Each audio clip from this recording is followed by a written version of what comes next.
কোরবানি সবসময় ভাগে না দিয়ে একা দিতে পারলে উত্তম।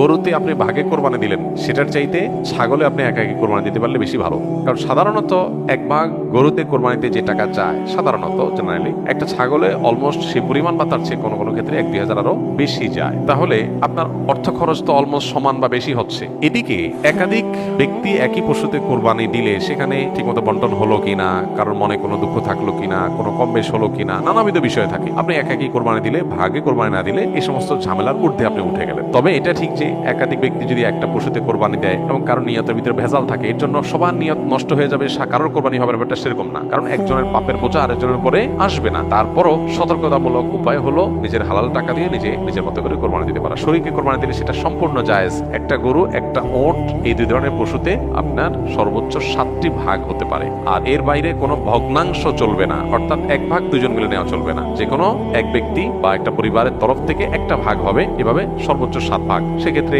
যত ভাগ কম হবে সব তত বেশি হবে। কারণ হলো একটা গরুর দাম যদি 70,000 টাকা হয়, 7 ভাগ হলে 10,000 করে পড়বে। আর যদি সেই গরুটাকে আপনি 2 ভাগে করেন তাহলে 35,000 করে পড়বে, তাহলে টাকা বেশি খরচ হবে। ইন্না আইজামাল জাযায়ে মা আইজামিল বালা। যার যত বেশি ভালো কাজ করতে গিয়ে যত বেশি কষ্ট হবে, শ্রম হবে, মেধা খরচ হবে, অর্থ ব্যয় হবে, সবের পরিমাণ তত বেশি হবে। সো ভাগের পরিমাণ যত কম হবে সবের পরিমাণ তত বেশি হবে। পাশাপাশি গোশত বন্টনের পদ্ধতি হলো যে কয় ভাগ হবে সেই কয় ভাগে কোরবানির গোশত বন্টন করতে হবে সমান হারে। এবং এক্ষেত্রে ভাগে কোরবানি দিতে গিয়ে, গোশত বন্টন করতে গিয়ে যদি কেউ তসরুফ করেন তো সেটা হারাম হবে, গুনাহের কারণ হবে এবং নাজায়েজ কাজ হবে।